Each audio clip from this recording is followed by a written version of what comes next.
My journey of parenting teenagers.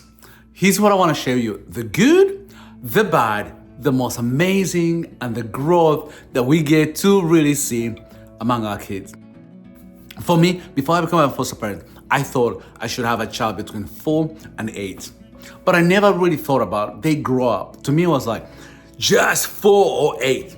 They can feed themselves, they can dress themselves, they can get on the bus, they can go to school, they can tell me if they're hungry, they can tell me if they're sick. That I can do. Anything beyond that? No. Toddlers? Absolutely no. 3-year-old? No, not in my home. That was my idea of wanting to be a parent. I had a box and had to fit in that box. But well, in foster care, it doesn't happen that way. In foster care, literally, basically, you just never know who you're gonna receive. And here's why it's really hard. It's hard because you might say, I can only take 5-year-olds. Well, that might take about 5 years before they find a 5-year-old. Because sometimes they come with their 5, but they have a sister who's 0, 8 months. Or they're 5, they have a 13-year-old brother. So you decided to say only one, they're like, nope. So that's how we get kids. It's not like we plan and then we say, this is how I want my kid. It doesn't happen that way.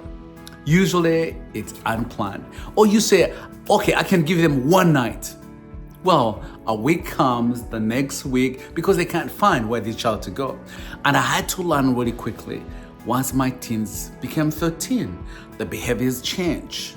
The way they eat changed. The way they sleep changed. The way they communicate to me changed. Everything changes when my kids turn 13.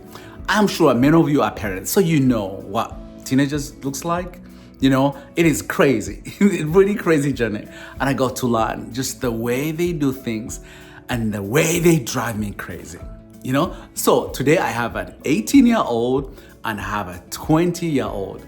And here are lessons that I've learned as an adoptive parent and a foster parent of teenagers. Things that I've learned along the way that I had no clue of, or that I had come to learn along the way. Every time something new comes, I'm like, oh, okay, sure. So I'll start with, for example, when my child turned 13, the voice changed and now I felt like there's another man in the house. Like, wow, there's 2 of us in here.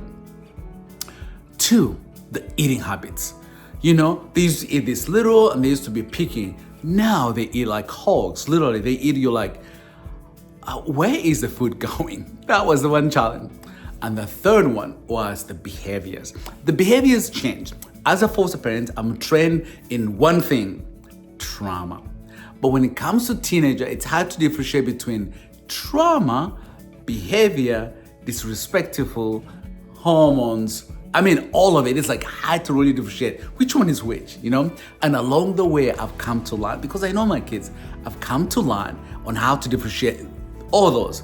One day I went to pick up one of my teenagers and I asked him, hey, he was coming from school. So I said, hey, you had school. He said, yes. I said, do you have homework? He said, yes. I followed by asking, what homework? Do you know how I responded? You don't listen to me. Why don't you trust me? You are such a nagging. And I was like, what did I just asked? What homework? I mean, I didn't listen. I was nosy. I did not pay attention. Why am I not trust? I mean, all those came in a matter of 1 second. Think about it, you're like, wait, what did I do? You know, those rages go from one end to the other. You know, that they interpret what I say in a whole different way. Yes, I had to learn that really quickly. And I had to change the tactics or change the way that I ask questions. You know, that I had to really be careful what I said. And those were really hard. But with time, I got to learn, hey, he's being a teenager, he's being disrespectful or trauma related. That I had to learn all those to figure out how I can be there for my kids. I've got some teens where they thrive on friends. So their phones are on 24/7 talking to someone and you're like, can we have a conversation? And sometimes it's really hard to have privacy because they're talking to you, you think they're talking to you, but they have someone else online listening. because they've been talking forever. And I hate that. Why? Why does everyone have to listen to what I'm saying? This is family matters. This is family. It should stay in here. Well. Teens, So we had to break those things as well. And so I really learned quickly. The other part that I really learned was I had people or kids who now were responding to me like adults. When I said things before, they did not hesitate or they not argue about it. But now they're like, but why? And now I have to explain. They're not 7, they're not 5. I have to explain what I'm doing or I'm asking them what to do. So that's been really, really difficult. Time. Eating time is they have no eating time. It can be lunchtime. They will have a snack of this big, and then they eat, and then they come back a few seconds later to have another snack. And it's like going on and on. And for me, what angered me that I really got to learn was they are eaters, that they eat. They constantly, their bodies are changing. And so they're eating constantly. And so you buy food and you go back, it's all gone. You buy milk. Literally, you go to bed when there's a pint of milk, a gallon of milk.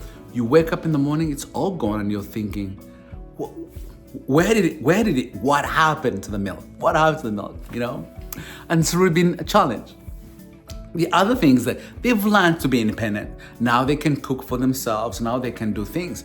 So now the way I wash my dishes, the way I take care of things now changes because they don't do the same.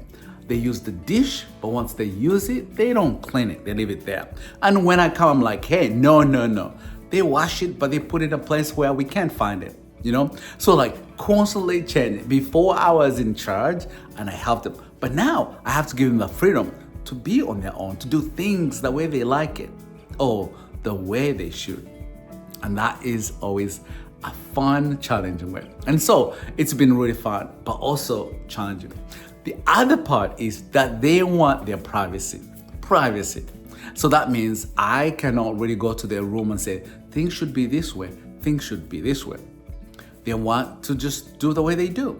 But I have set up rules as well. I'm like, if you're gonna be in my house, you just can't leave clothes lying everywhere, And the deal I have with my teen is, if you do that and I come to your room often and I find that, I'm cutting off the internet.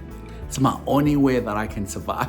The only way I can make them do things. Sometimes they are playing and then the internet goes off and they're like, Dad, what's up with the internet? I'm like, well, did you clean your room? Did you make sure there is no stinky? Did you bring all the utensils that you took outside or took up there the last month? Come back? Because we are running out of cups and we can't find any spoons. Where are they? They're in your room. Bring them, I'll give you internet.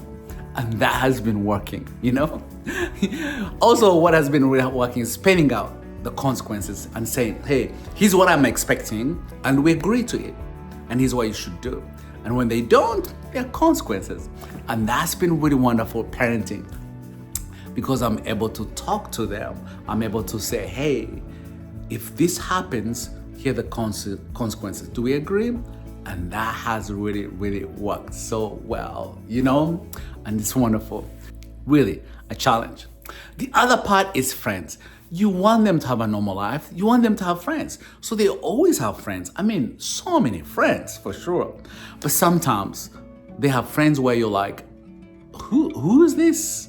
Where are they? And I love how they just match them to my pantry and let them like, hey, you can get anything here. Do you buy it?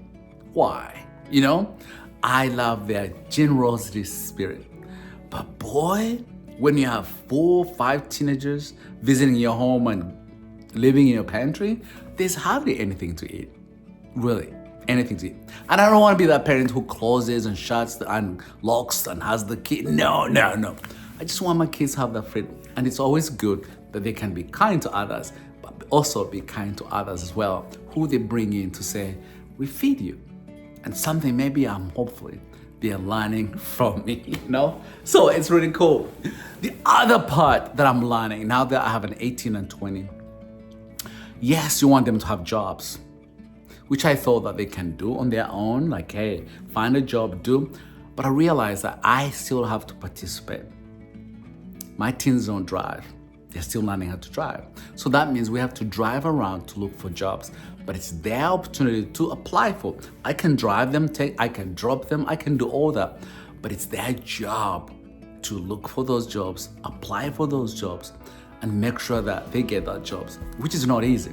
Sometimes it's hard because they try all they can, but they're not getting the job. But I realized that I thought it was their job to do, that I realized I have to participate and help them navigate that. Here's why most of our kids in foster care sometimes end up homeless or have no jobs.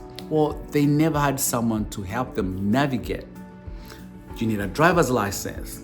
What are the job requirements? What do they want you to print out? How do you sit for an interview? How do you dress for an interview? If you never had someone walk through those, how do you learn? The other thing I've learned, especially having a teenager come back, for me, I have a teenager who you all know was with us, and when he turned 18, he decided to go back and look for his mom, and it didn't work. He went back to look for dad, and that didn't work, And along the way, he went back to look for his brothers and sisters and his mom, and it worked for a while, but it never worked as he thought. So here's my lesson, as a foster parent. Our kids grow. Our kids have a fantasy of what life has become on the other side. Most of them, they don't really know. So think about, you left your mom and dad when you're 12, but you never went back. The only time you saw them was when they're visiting you. And when they're visiting you, they brought you the favorite thing, the Coca-Cola, the sugar, the stuff. And it was good time because it was only for 1 hour or two. So in your mind, you always think things are okay there. I saw them last week. They would love me. They showed me all the love. Well, it was only for 2 hours or 1 hour. So we create this fantasy of them thinking, maybe things got better there. Maybe things are so bad where I am right now, but maybe my mom and dad are doing so much better.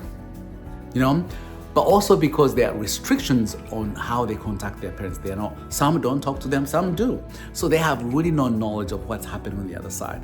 So when they turn 18, they're like, adios, I'm out of here. To go see or go find the fantasy they've been living in their head. My mom and dad, since I haven't seen them for 8 years, they are better off. So I'm gonna look for them, I'm gonna find them, they're gonna love me, and they're gonna do everything they can. And sometimes I'm on the other side saying, yeah, that can be true. But also on the other side, like, well, we haven't seen them for 8 years. If things were better, wouldn't they have come back to get you? Wouldn't they have? But usually they don't have to crush their dreams. As a foster parent, all I have to do is rather assist in that relationship, but also assist them as they reconnect back to their biological parents. I cannot talk bad about them. I can be the best I can, be supportive. So that can really be difficult when you have a kid and they're dreaming something that is not true, especially when they turn teenagers. In my case, that's what happened, That yes, they go back and look for mom and dad and they realize that little have changed, and sometimes that's why they come back, and for me, it's taught me so much about parenting, about being a foster parent. And I realized one thing: never give up on a child. And sometimes you're the only link between them being homeless, you're the only link between sexually trafficked, you're literally the only on the other side. When they have one adult they trust, when they have one person they trust that they can listen to, but they know they can come back. That is always a joy, and it changes their lives in so many ways. Think about, all of us have either mom and dad that help us.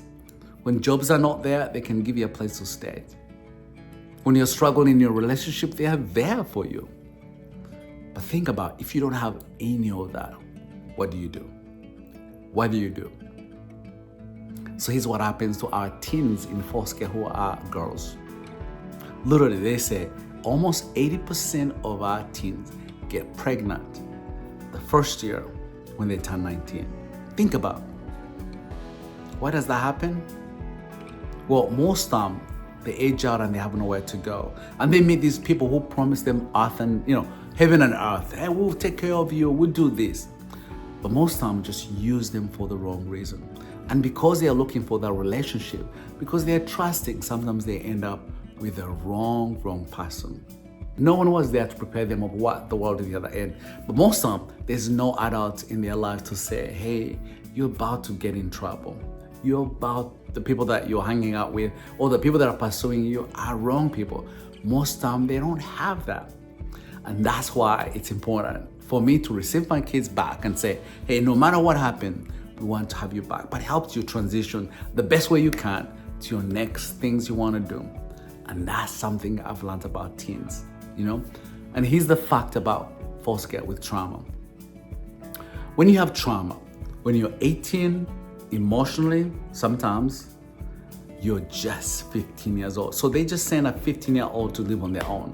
Yes, as I said, age-wise, they are 18, but emotionally, and how they've developed, they're so behind that we are sending literally a 15-year-old on the streets who doesn't know how to look for a job, who doesn't know how to maintain a good relationship, who doesn't know how to, navigate the world, who sees the best in others and sometimes take advantage of them. And sometimes they just need someone on the other side. And that's what I want to be. And that's what I'm trying to be. And that's why I love being, a dad to teenagers. Yes, they're difficult. Yes, they can drive me crazy. But along the way, I know that I'm protecting and I'm there when they need us, Yes, they are mature, but they still need us. Yes, they can live on their own, but can they really? Or it's my job to give them tools on how they can do that. And that's what I love being a foster dad. Hi guys, my name is Anthony. This is my dad. You're supposed to say hey. Oh. And this is my dad. Hey. All right. It's supposed to cry. My dad. Hey. I'm saying what you're saying. Just smile and wave. Okay, don't say anything. All right. This is my dad. Thank you for watching. Don't forget to like and subscribe and hit that notification bell. That way you can be notified whenever another one of our videos come out. And we love to see your comments, so make sure that you leave a comment down below of what we should do next and if we should bring back cooking with Anthony. And thank you so much for supporting us.